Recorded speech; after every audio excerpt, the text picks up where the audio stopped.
Bouba, bonsoir et merci. Mesdames, Messieurs, bonsoir. Notre invité ce soir, c'est Cheikhna Keita. Il est le président du mouvement national des policiers à la retraite, tout corps confondu, brigadier chef des gardiens de la paix à la retraite. Bonsoir, M. Keita. Bonsoir, M. Antoine. Commençons par les tristes événements du 16 février 1994, il y a 23 ans, quand 6 policiers avaient été tués lors d'une manifestation de l'opposition et des moustachidines. Aujourd'hui, est-ce que ces policiers ne sont pas tombés dans l'oubli? Je vous remercie de m'avoir donné l'opportunité de se remémorer, surtout. Étant ancien policier, c'est pour nous surtout et pour les autres qui sont en activité. Ce 16 février 2017, 23 ans après, un meeting qu'organisé à l'époque, l'ancien comment on dit, opposant, Abdoulaye Wade, au boulevard général de Gaulle, où lui-même avait défié les forces de l'ordre, parce que tout le monde l'a entendu dire, les policiers, c'est des Sénégalais comme vous. N'ayez pas peur d'eux, il faut les affronter. S'ils vous tapent, rappelez, il faut oser les affronter. Et ce qui a entraîné qu'il y a un meurtre, ces policiers qui ont été désignés, non pas pour rétablir l'ordre, parce que l'ordre n'était pas déstabilisé, il y avait un bon ordre, c'était pour maintenir l'ordre. Ils étaient assis, tout contre eux, dans leur véhicule, et veillant sur la sécurité des personnes et des biens. Mais qu'est-ce qui s'est passé? Un meurtre s'est déplacé pour aller les trouver dans leur véhicule, en extirpé dans les véhicules 6, étendus par terre et froidement égorgés. Les uns ont eu des blessures, d'autres ont eu des bras coupés. Aujourd'hui, on est resté dans l'oubli. On s'émeut de voir, dans ce pays, on se rappelle de tout, de tous les événements. Mais ces policiers sont restés dans l'oubli. Qu'est-ce qui s'est passé? Mais l'État d'alors, qu'est-ce qu'ils ont fait pour eux? Mais rien du tout. Qu'est-ce que l'État a fait justement pour leur famille? Absolument rien du tout. Rien du tout? Rien, parce que interpeller ces gens... Les familles n'ont pas été indemnisées? Absolument pas. Ce qu'on a eu comme information, on sait qu'au premier jour, ils ont eu chacun 1 million. 1 million, ça signifie pour faire le deuil. Et après, c'est l'oubli. Mais qu'est-ce qui s'est passé après? C'est encore plus grave. On a ciblé, on a dit que c'était les moustachidines. Ils ont été interpellés. Interpellés, pour la suite relaxés. Il n'y a pas eu de suite judiciaire. Est-ce que c'est respecté? C'est la première institution de l'État du Sénégal qui est la police. Mais non. Oui, est-ce que votre association va prendre ou prend cette question en charge? Nous le prenons en charge parce qu'aujourd'hui... En faisant quoi concrètement? En faisant appel au chef de l'État, qui est le président de la République, Macky Sall, qui est en train d'honorer la police de sa façon de faire. Parce qu'on a reçu de lui, de son excellence, ce qu'un chef d'État, au passage, du premier au troisième, n'a jamais fait pour les policiers. Par conséquent, nous lui faisons conscience. Et je lance un appel pour lui dire de penser à ces martyrs.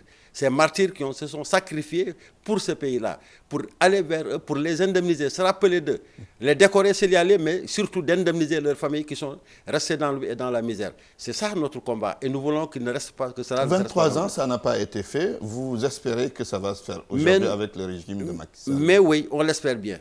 Pourquoi on le dit? On le dit parce que tout simplement, ce qu'il a fait pour la police, personne d'autre ne l'a fait pour la police. Non seulement nous, en tant que policiers retraités, membres qui est du mouvement national des policiers du Sénégal, son Excellence nous avait reçus en 2011, avant qu'il ne soit président de la République.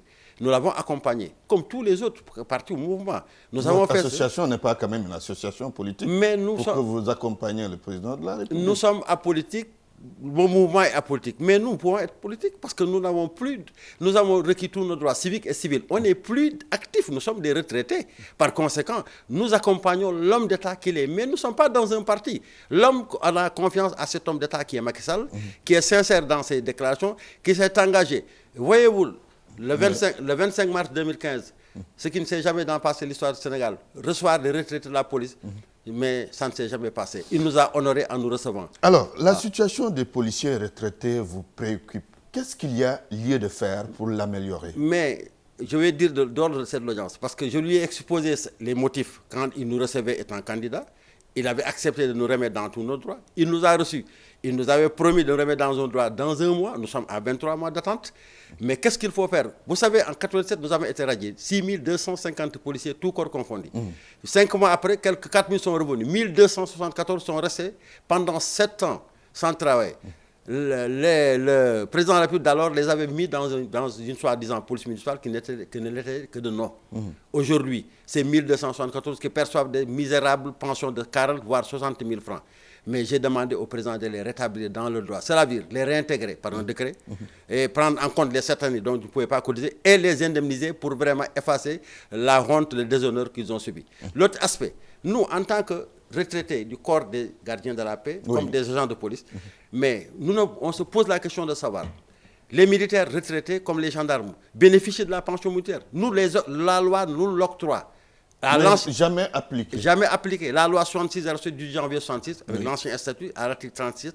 La loi 2009-1-18 du 9 mars 2009, à l'article 41 bis, nous l'octroie. Et on ne nous l'applique pas.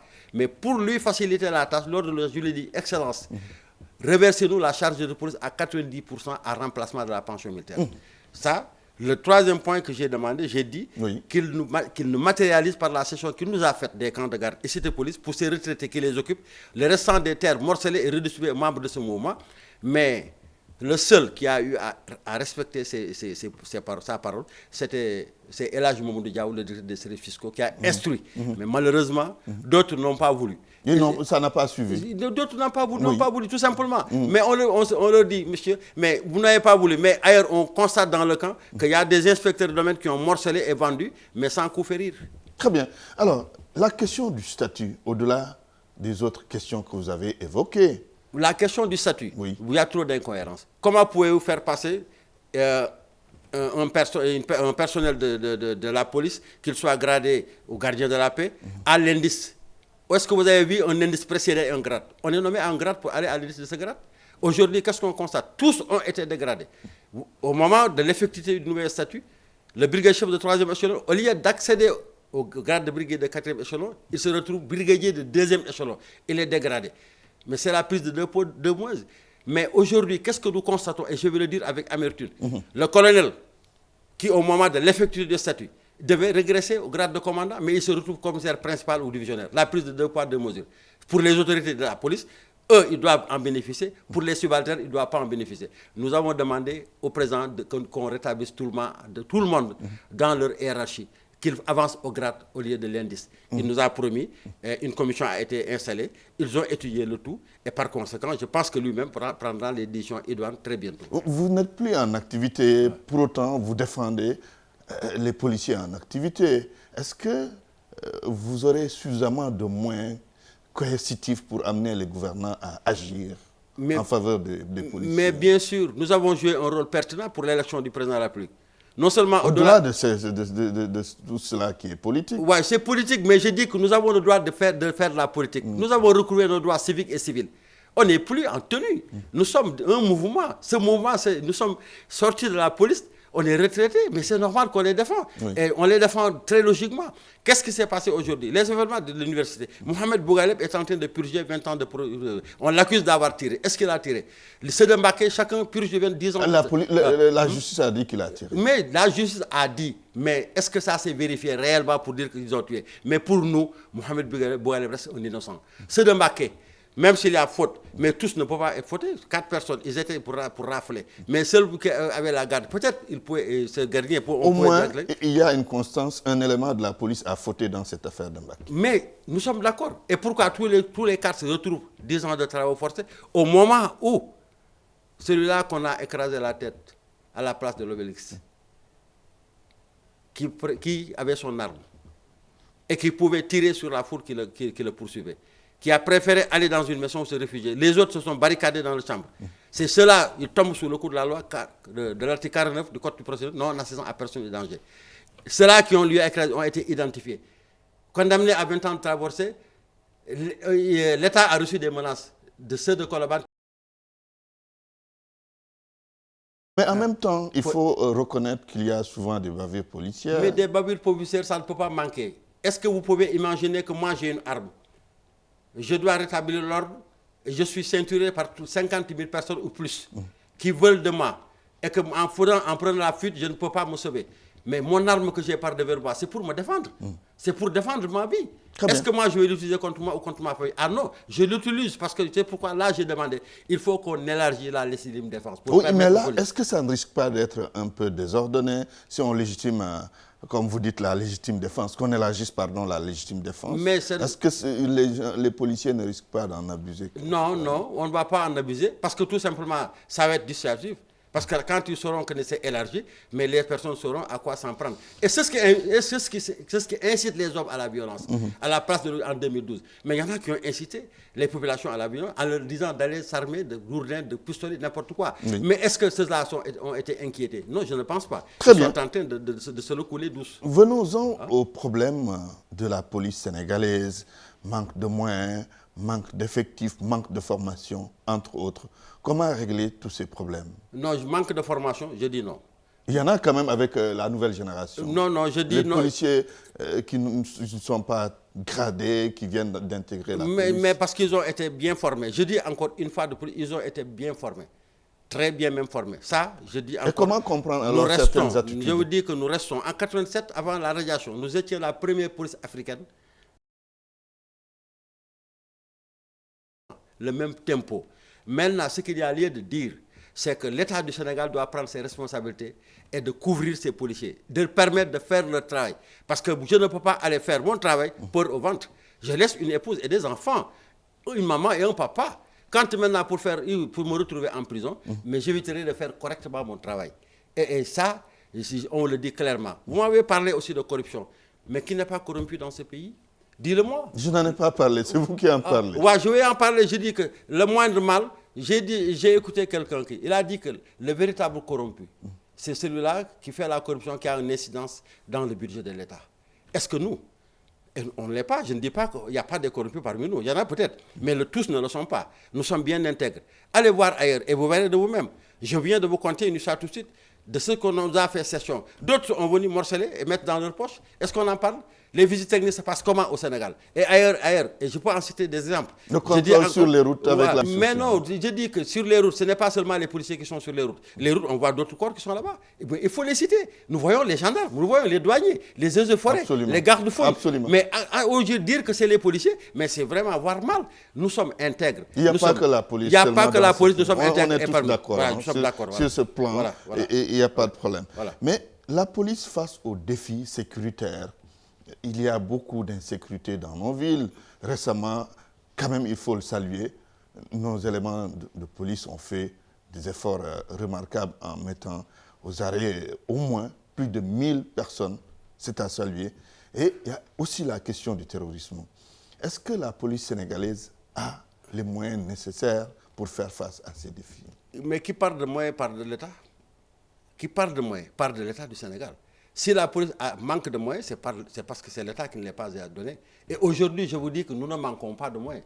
Je vous l'ai dit. Vous avez les moyens? Ah oui, je vous l'ai dit. Moyens matériels? Matériels et humains. Je vous l'ai dit. Pourtant, ce n'est pas ce qu'on entend souvent. Mais je dis, ça, c'est les gens qui le disent. Mais ce n'est pas les autorités. Des gens de la police même le disent. Ah non, les gens là, est-ce que vraiment ces gens-là sont bien intentionnés? Je dis aujourd'hui que vous parlez d'insécurité. Dites-moi où il n'y a pas d'insécurité. Allez aux États-Unis, ils ont une police bien formée, bien forte. Allez en France. Qu'est-ce que vous voyez là-bas? Est-ce que ce qui se passe en France, aux États-Unis, ça passe au Sénégal? Mais non. Et nous sommes la police la plus conciliante, la plus expérimentée, qui sont en train de regarder les gens se faire et de les protéger. On peut se départir de tout dans un pays, d'une armée, d'une gendarmerie et tout ce que vous voulez, mais jamais d'une police. Parce que nous sommes à l'avant-garde de tout. Par conséquent, je dis encore une fois de plus, nous saluons le président Macky Sall. Parce que ce qui s'est passé dans ce pays-là, de l'indépendance en ce jour, est-ce que vous l'avez jamais vu? Des anciens directeurs généraux de police qui sont nommés à des postes d'ambassadeurs. Ça n'a jamais eu lieu. Nous l'avons au Mali, en Guinée et au Vatican. Les inspecteurs généraux de police que vous entendez, c'est avec l'avènement de Macky Sall. Les véhicules roulants que vous voyez pour la police, c'est avec l'avènement de Macky Sall. Par conséquent, je dis encore, il est en train de faire, je ne dis pas que tout est parfait, tout est rose, mais il est en train de faire un effort considérable. Considérable, je dis, pour permettre à ces policiers, à ces vaillants policiers de faire leur travail. Et je dis qu'ils sont en train de le faire. L'essentiel, c'est de leur faire confiance.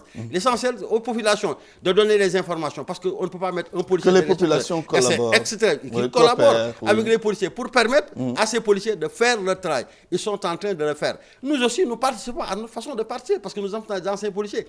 On donne des informations et on est en train de parler.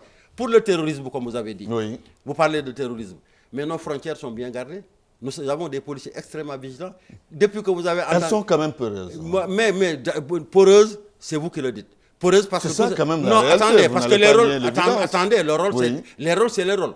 La police est maintenue dans une frontière fixe. Allez à Caraïbes ou ailleurs, à Tanaf ou ailleurs où vous allez. C'est des problèmes. Mais les frontières mobiles, c'est géré par la gendarmerie. Oui. Parce que là, ça, on nous amène sur l'affaire Omar Sarr. Omar Sarr, qui a eu à prendre une pirogue, il n'a pas passé par la frontière fixe surveillée par les policiers. Il a pris une pirogue. Il est revenu quand on descend de l'avion. Qui est à l'accueil d'abord? Mais c'est les gendarmes. C'est la première frontière avant d'aller voir les policiers. Après, il y a la mais police. pourtant, c'est les policiers qui ont été sanctionnés. Nous sommes en train... C'est injuste ça. C'est injuste, c'est plus qu'injuste. Je dis encore une fois de plus, les policiers sont en train de faire leur travail. Très bien. Et il faut vraiment les encourager à faire ce travail-là. Très bien. Et c'est ce que nous sommes en train de faire. Et celui-là qui est au devant de cette son Excellence est en train de le faire. Parce que, en suivant le 4 avril, c'est pour la première fois que vous entendez un chef d'État dire Gatchengalam Alkati, Gatchengalam police, parce que Boudol Yen Darou Soti.